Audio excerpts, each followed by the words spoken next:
How's everyone doing today? Good. Good. All right. So, we're here to talk about the global youth movement to end the war on drugs. A little bit about me. Who is this guy anyway? Daniel Jabbour. I have no credentials, no PhDs, no MDs after my name. I feel kind of odd in the docket there. So I founded the Psychedelic Society of San Francisco. We co-sponsored this wonderful conference today. I hope you guys will get a chance to check out our site if you haven't heard of us. We have an email list you can sign up for just outside the door as well. I also started a Students for Sensible Drug Policy chapter in college. I've engaged in lobbying at the state and national level, and I've worked with various drug policy organizations, including the Drug Policy Alliance, NORML, and SAFER. So I want to talk about the youth movement behind drug policy, and there's really no greater organization to talk about than Students for Sensible Drug Policy, or SSDP. SSDP is the largest grassroots organization working to find alternatives to the failed war on drugs.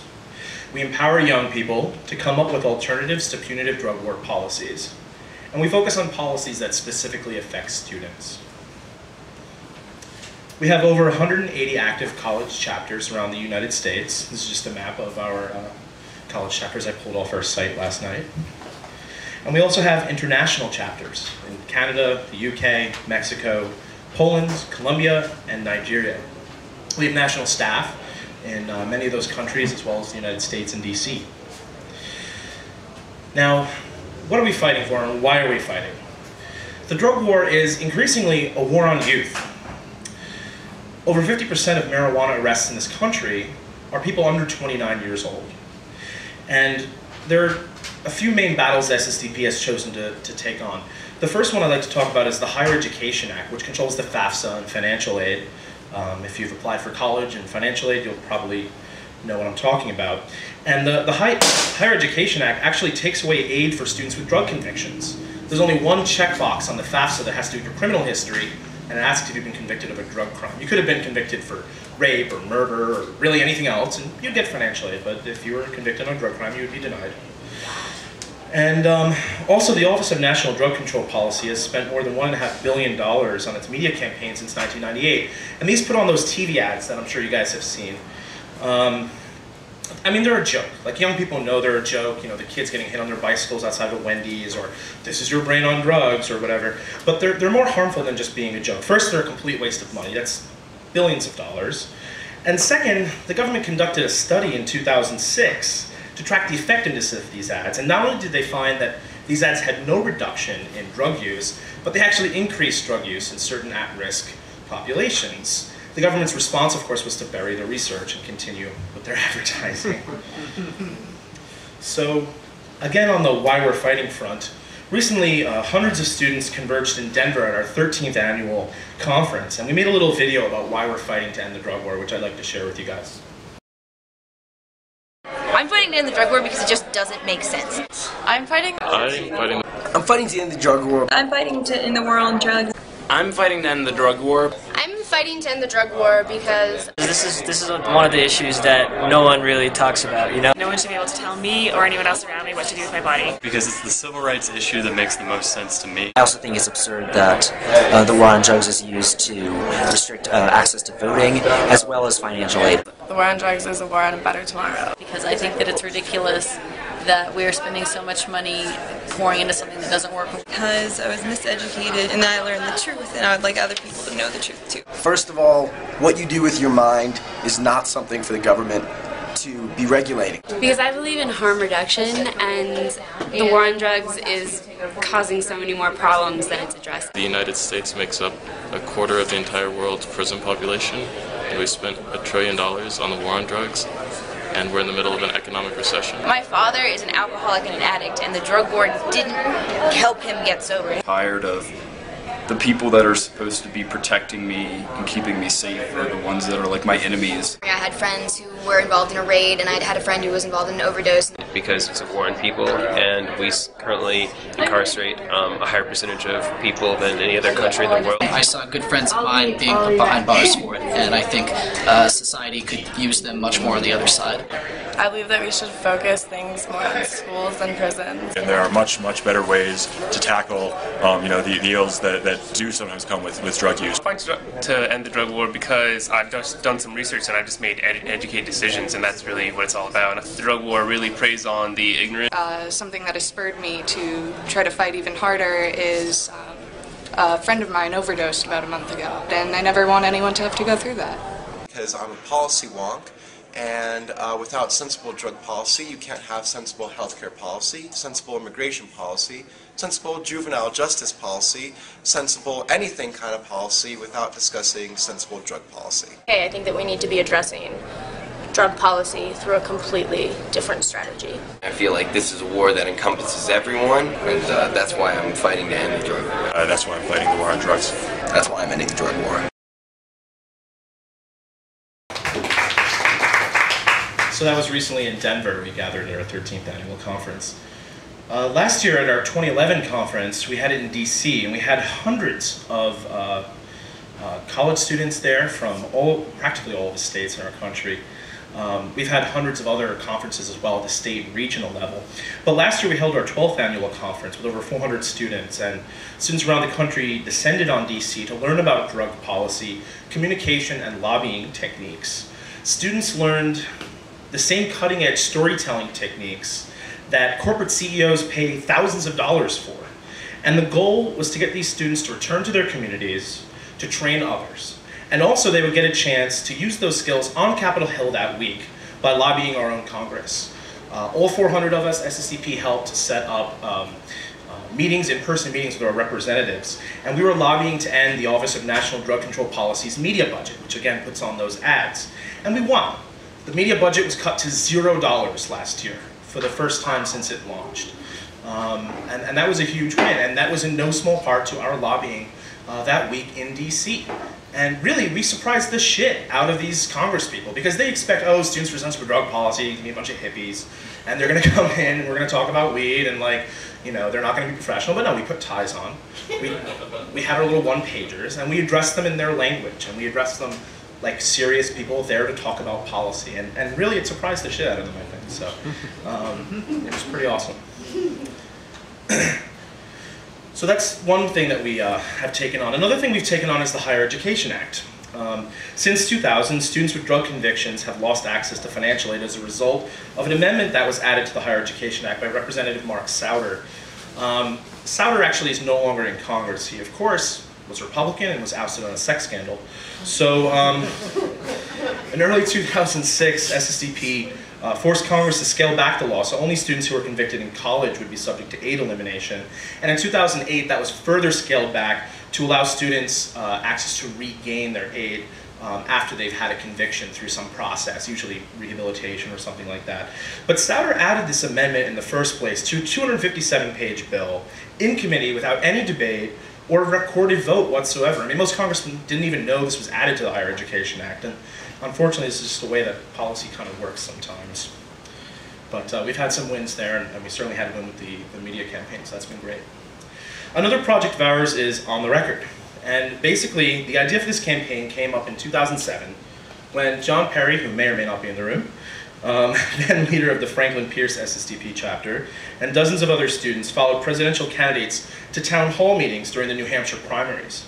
And the goal of that, armed with sick medical marijuana patients, a cheap video camera, and YouTube, we put every presidential candidate on the record about medical marijuana policy. We demanded them to answer whether or not they would use federal resources to prosecute patients and their providers. And this is actually responsible for Barack Obama's promise to end the federal raids in states with medical marijuana laws, which of course we all know, yes, it hasn't happened. But at least we got him on the record. And now he's going against what he said he was going to do. But this was in no small part. Oh, there's John. Thank you, John. This was in no small part to SSDP's efforts. And we repeated that again this year, where about 40 students followed candidates around New Hampshire. Sorry, is it New Hampshire? Yeah. Within less than a week, they were able to capture videos of Mitt Romney, Rick Santorum, Newt Gingrich, and Ron Paul.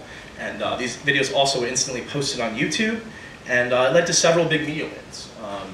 They were pretty well received, and we saw them on some major media networks, which was great. Another thing we focus on at SSDP is Good Samaritan policies. So Good Samaritan policies, if you aren't familiar, these protect individuals from being charged or prosecuted for drug or alcohol offenses after calling 911 for themselves or a friend. You can imagine this is a pretty sensible thing. If someone is dying, you should be able to call 911 without fear of repercussions. SSDP has fortunately passed these kinds of policies at campuses across the country, and we've also been influential in statewide initiatives. Last year we passed it in New York, Illinois, and Connecticut, and this year we were able to pass it already in DC, as well as Florida. And we received several major media hits as a result of this. David here was published in the Huffington Post for his effort. He was a leader at the University of Connecticut, and worked on Connecticut's Good Samaritan policy. In Florida, we mobilized chapters across the state to put pressure on the governor to sign the bill into law, and in New York, our students also played a vital role in lobbying for the passage of the New York law.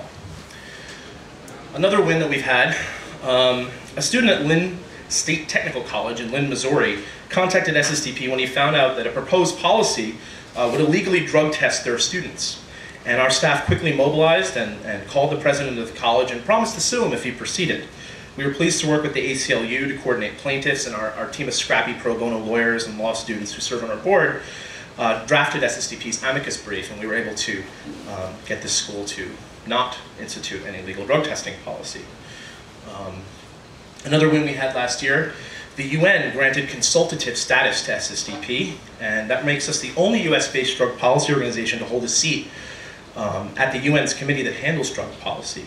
And hopefully our students will be rubbing elbows with diplomats and weighing in on drug policy from a youth perspective. Another case you guys may or may not be familiar with was this famous Bong Hits for Jesus case. This was something that happened in Alaska. Rather than describing it, I'll show you another quick video.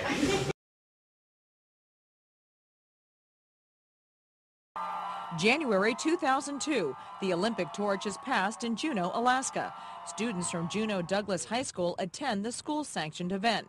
But across the street, 18-year-old senior Joseph Frederick, shown here in his yearbook, displays a 14-foot banner reading, "Bong Hits for Jesus." The school principal takes it and suspends him. Teachers should teach, not limit free speech. 5 years later, the free speech case comes to the U.S. Supreme Court, where Principal Deborah Morse's lawyer, Kenneth Starr, argues she acted in accord with the school system's anti-drug mission.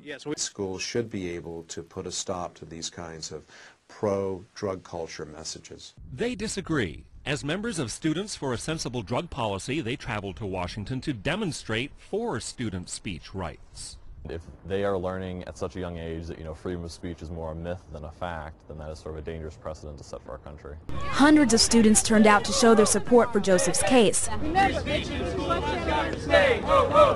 Some held signs and chanted, while others came on class trips, hoping to sit in on the court's proceedings. I think you guys get the idea, but basically this was an important ruling. Although we didn't win the case completely, we were able to get the court on the record in their case law to protect the discussion of drug policy. What was not protected as a result of that case was advocating drug use, which the court interpreted Bong Hits for Jesus to mean. It's actually really comical if you read the court brief to see how they interpreted that sentence and broke it down to say, well, it really means take Bong Hits for Jesus, which is encouraging drug use, and that speech is not protected. But had they say something like, maybe the policy should be such that, then it would have been protected. So it was an important win, even if it wasn't a complete win, because it did protect the discussion of drug policy in schools. So we at least got that far. But I think that throughout Americans' history, it's been the young people that have promoted and enacted the most influential, positive, and powerful changes in our society. Whether you're talking about the civil rights movement or any social justice movement. And what makes the social justice movement succeed is having a strong student base. None of them have ever succeeded without a big, bold student movement. And we've got a movement now, we're growing, and we're taking over. And there's a good reason for this. SSDP is training the leaders of tomorrow. And they return to their community, they train others, and ultimately, some of these leaders will be future leaders in our country. Another amazing thing about SSDP is it's truly cross-political. We have conservatives, we have liberals, we have law students, doctors, scientists. And the skills that people learn, lobbying and at SSDP, they take them beyond drug policy. A lot of SSDP alum have gone on to start companies, not just engage in drug policy, but many of them also move on to political careers. Now I'd like to take a step back and just kind of give, I've talked a lot about some of the wins we've had, but sometimes it seems small, like, okay, you can talk about this, but you can't talk about this in school. And I just want to talk for a minute about the timeline of a social justice movement. One problem we commonly make is we measure social justice movements in the brevity of our own lives. Movements don't work that way. Consider racial justice. You know when it began? The first day the first slave was brought to America. And it took more than 150 years before there was an actual abolitionist movement in this country, in the middle of the 19th century. When a Unitarian minister named Theodore Parker in 1853 gave a sermon in which he talked about ending slavery, he said, quote, the arc of the moral universe is long, but it bends toward justice. And then he also said, my eyes are not good enough to see the end of that arc, but I know that it's there. 4 years later, Dred Scott challenged the constitutionality of slavery. And in the only case where the US Supreme Court ruled on slavery, it upheld it, and it upheld it brutally. Chief Justice Roger Taney said that blacks were insubordinate and inferior beings that had no rights and would never have the rights that the white man was bound to respect. That is actual language from a Supreme Court decision in our country in 1857. And 4 years later, the Civil War broke out. In 1865, the 13th Amendment was passed, prohibiting and ending slavery in this country. And everybody thought, we did it. It was a great victory. But within 4 or 5 years of that, the black codes were passed. The Supreme Court undercut the 14th Amendment. Jim Crow laws got institutionalized. And we had another 100 years of racial subjugations. Was it as bad as slavery? No. But next to slavery, it was the worst system of racial subjugation we could have imagined. And it lasted for another 100 years until our contemporary civil rights movement started in the 1960s. And it resulted in the deaths of many people in a struggle that didn't seem possible to win. Then in the 1960s, we had this trio of Civil Rights Act. In 64, the Civil Rights Act was passed. In 65, the Voting Rights Act was passed. In 68, the Fair Housing Act was passed. Of course, these protected voting and housing rights for, to not discriminate based on race. And everyone thought we did it. We actually knocked out Jim Crow, and we substituted for a legal infrastructure of civil rights enforcement. But then what happened? It wasn't enforced. And then it turns out that just as Jim Crow had been a successor system to slavery, 2 years after these laws were passed, Richard Nixon declared the war on drugs. In 1968, there were only a couple 100,000 people in prison in this country for all offenses combined. And then one day not too long ago, there were 2.4 million. That was a successor system to racial subjugation. Just as Jim Crow had been a successor to slavery, the drug war had succeeded Jim Crow. And that brief little history lesson is 300 years, and we're still not through it. Was it better in 1965 than it was in 1865? Of course. Is it better now? Of course it is. Is it over? It is not. So movements, they're never over. They have no endpoints. They have victories, they have defeats, and they go on longer than our lifetimes. You hack away at the jungle of oppression, and the jungle comes back and takes the road, and you gotta hack it again. And you not only have to keep fighting because the forces of oppression, you have to keep fighting because the forces of oppression are relentlessly clever at finding new ways. I'm sure most of the civil rights movement had no idea that the drug war was going to be another way to continue our system of racial subjugation. But the good news is that truth, justice, logic, science, they're all on our side. 90% of the rights that we wake up and take for granted and enjoy every day didn't exist or weren't enforced until 40 or 50 years ago. And so I leave you thinking about what Theodore Parker said in 1853, knowing that he would not see the end of the struggle he was fighting, but knowing that there was always a reason to keep on fighting. The arc of the moral universe is long, but it bends toward justice. Thank you.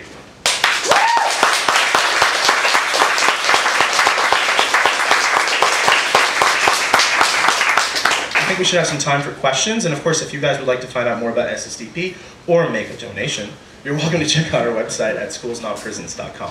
We've got 10 minutes. Okay. Yeah? Did you speak at all about psychedelic San Francisco? I briefly mentioned it, yeah. Thanks, Nick. Started a group called the Psychedelic Society of San Francisco. We work to create safe spaces to foster discussion and community between consciousness seekers. We have a table outside. Richard is a co-organizer with me. And if you'd like to get on our email list, it's just outside the door. And or you can go to psychedelicsf.org. Yeah. So what's your, in your experience, what are the biggest roadblocks towards ending the drug war in terms of people's mentalities or whatever? The biggest roadblocks? Well, I think this is a war that's going to be won around dinner tables. I think that it's not about necessarily any particular lobbying thing, although there's a lot of things to be done. But I think that it's important for, just like, you know, I mentioned the racial justice movement. I really wanted to get into women's rights, and I really wanted to get into gay rights, because these are all social justice movements. And just like the gay rights movement had sort of this turning point of, you know what, we need to come out. I think drug users need to come out. And I think that, you know, we know this from the polling. You know, you're something like 86% likely to vote yes on a marijuana legalization ballot measure if you know someone who smokes pot, even if you don't yourself. But, you know, you're much less likely to if you don't know somebody. So I think ultimately what we need to do is we need to come out. We need to be proud of who we are. We need to be respectful, you know, decent members of society, and we need to prove to people that drugs are, you know, drugs are a part of our culture. They're a part of our consciousness, right? I mean, every kid, his first drug experience is probably twirling around in a little circle, right? And like, no drug dealer tells them to do that, right? Like, we desire to alter our state of consciousness. It's an evolutionary thing. And I think that that's, you know, important to recognize, and it's important to discuss.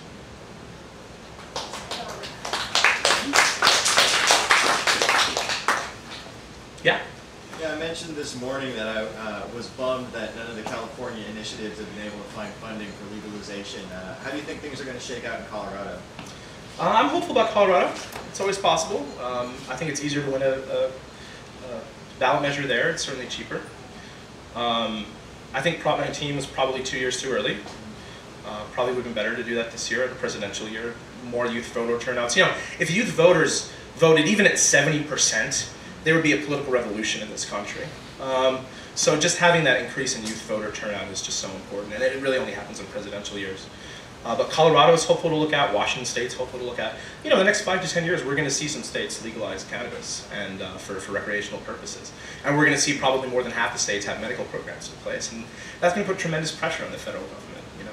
And even with the repeal of all these civil rights issues with, you know, it happened at the local level first. It happened at states. It happened in you know, in counties. It happened at the local level first before the federal government, you know, took notice. So I think it's important to push them forward. Yeah. I heard, maybe you can verify this information, but after a certain number of states, that the federal laws will shift if we like legalize cannabis, for instance. I don't remember if it was a simple majority of the states, like 26 states. Do you know about any of that information? I'm not familiar with any particular, you know, I mean, I've read the Constitution, it doesn't talk about anything like that in it. I'm not familiar with any particular federal policy in that regard. I can say that as far as marijuana policy goes, the federal government right now believes that it has supremacy over the states. This came out of a Supreme Court decision involving California's medical marijuana law, where the federal government basically ruled that they have supremacy over states' laws, which is kind of ridiculous because, again, if you've read the Constitution, it talks about the fact that anything not discussed in the Constitution is reserved for the states. And drugs aren't mentioned anywhere in the Constitution, last I checked. So that's why things like marriage vary state to state. You know, and drug policy should be as well, but the Supreme Court seems to disagree. And it's really technical as to why, but basically through the Elastic Clause, they've managed to interpret it that way. But look, slavery was once upheld by the Supreme Court too. So, you know, we just got to keep fighting. Any other questions? All right, well then I will yield my time. Thank you, Daniel. Thank you very much.